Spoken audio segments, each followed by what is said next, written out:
Prince, vous allez être content de savoir que notre ami Claude Rajette en parle ce soir. Et moi, je suis un fan, je le qualifie de Mozart des années 90. Je ne sais pas si tu es d'accord. Mozart, t'es pas loin d'être là, j'avoue. C'est peut-être un bon qualificatif. C'est son nouveau micro-sillon qui s'appelle Graffiti Bridge. Il y a le film, bien sûr, aussi. Et je pense que Prince est à peu près l'artiste le plus productif, vraiment, de la colonie artistique. Il sort vraiment un album par année, un après l'autre, quand c'est pas un micro-sillon double. Il n'arrête pas, il pourra en sortir plus, probablement. Il va avoir plein de chansons dans ses tiroirs. Et bien sûr que ça fait suite à Batman, mais aussi son propre album solo, Love Sexy, si vous voulez, parce que Batman, c'était le film, bien sûr. Cet album-là, je l'ai en disque compact. Moi, ça vient en un disque compact ou encore 2 micro-sillons vinyles, les cassettes, probablement 2 cassettes peut-être. Il y a 17 chansons en tout, près de 70 minutes de musique. Et avec l'album, Prince nous prouve que c'est vraiment un alchimiste des sons. Je ne sais pas comment il fait pour toujours trouver des nouvelles sonorités, mais c'est vraiment un maître arrangeur. Et Prince s'est surtout fait connaître pour faire tout seul. Il réalise ses albums, il écrit, il fait des arrangements tout au complet. Mais là, tranquillement, il commence à inviter des collaborateurs. Il y a le groupe de Time qui est sur 4 chansons. Il y a également Tevin Campbell, qui est un jeune adolescent, le protégé de Quincy Jones, qu'on trouve sur 3 chansons. Il a une très bonne voix.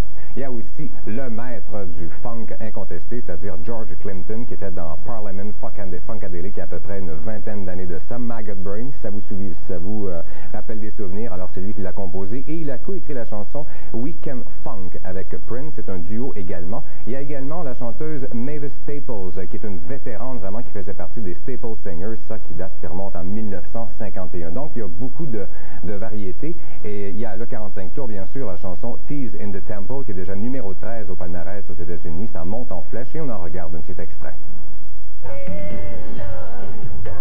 Donc ça, c'est un style. Il y en a plusieurs autres. Comme je dis, il y a 17 chansons. C'est pas le choix qui manque. Et il y en a une qui m'a... Parce que Prince ne fait quasiment pas d'échantillonnage. C'est pas le genre vraiment à servir des chansons des autres. Mais vraiment, moi qui est un vieux de la vieille, qui a écouté les vieilles chansons de Jimi Hendrix, il y a dans Tic Tac Bang un échantillonnage de la chanson Little Miss Lover. Il faut vraiment le savoir. Et le film devrait être en salle d'ici une couple de semaines au début septembre. Maintenant, les flashs.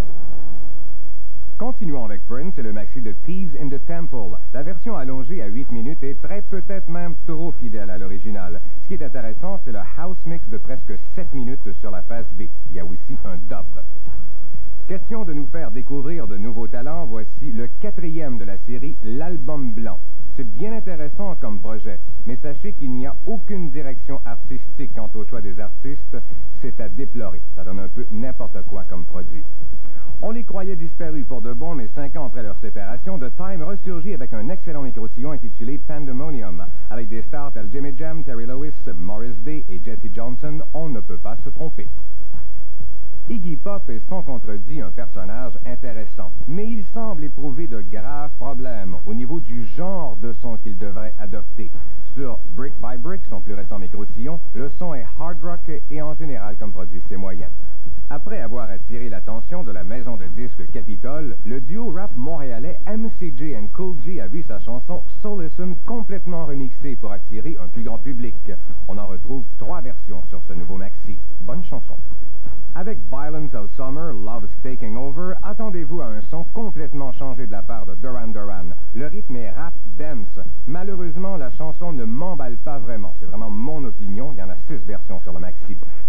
J'avais prédit qu'avec l'excellent album Bonafide, enfin Maxi Priest se taillerait une place dans le show business. Et c'est en effet ce qui arrive, surtout grâce à Close to You, offerte ici en 6 versions, la chanson de l'été, en ce qui me concerne. Palmarès au Québec selon Radioactivité, côté album en 5e, Daniel Lavoie, 4e, Laurence Jalbert, 3e, Les Bébés, 2e, Marjo et toujours bon premier, Jerry Boulet. Toujours côté album, cette fois-ci au Canada selon The Record, en 5e, Wilson Phillips, 4e, John Bon Jovi, 3e, Poison, 2e, Sinead O'Connor et numéro 1, MC Hammer.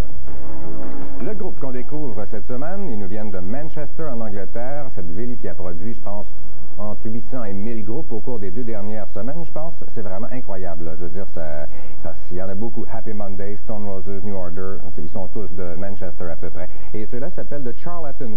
Ce que je tiens présentement, par exemple, c'est la pochette importée. Parce qu'ici au Canada, ils ont insisté de... Voilà, c'est la super pochette des Charlatans qu'on voit présentement. Alors, beau groupe, hein, d'accord? Donc, c'est le groupe de Charlatans. Et ça rappelle vraiment le son des années 60. On peut me dire que ça fait pas très nouveau, New Music, mais quand même, album, ils ont une approche qui fait très 1990, qui n'aurait pas pu se faire à l'époque. Et c'est une période de 1960, ces 10 années-là, qui ont été très, très fortes musicalement. Et on a passé tellement vite à travers ces années-là qu'il est resté des trucs qui restent encore à exploiter. C'est ce que fait le groupe de Charlatans. The Only One I Know, c'est accrocheur. Et on retrouve 4 chansons sur le maxi. Malheureusement, ils n'ont pas inclus leur premier Indian Rope qui est simplement sorti en importation. Bon petit groupe, on attend une vidéo, j'ai hâte d'en avoir un. Également, pour terminer, Nobody's Child, c'est pour une autre bonne cause. Cette fois-là, c'est pour les orphelins de Roumanie. Et il y en a apparemment des dizaines de milliers, des enfants qui ont 3 ans, qui ne savent même pas parler parce qu'il n'y a personne qui leur parle. Ils sont orphelins, un point c'est tout. Et c'est Olivia Harrison, la femme de George Harrison, avec les 3 autres femmes des Beatles, Yoko également, Madame Ringo Starr, dont j'oublie le nom, et Linda McCartney, bien sûr, qui ont fondé cette organisation-là. Et on retrouve plein de vedettes. Il y a Stevie Wonder, Rick Ocasek, l'ancien leader des Cars, Eric Clapton, Guns N' Roses, Ringo Starr, justement, qui fait With a Little Help from My Friends, Paul Simon avec George Harrison, qui font Homeward Bound, qui a été enregistré à Saturday Night Live. Il y a aussi Van Morrison, est-ce que je l'ai dit, Billy Idol, Bee Gees. Donc c'est un très bon micro-sillon, de grand nom et une bonne cause. Et on regarde un petit extrait, il y a un seul clip, c'est Nobody's Child de Traveling Wilburys.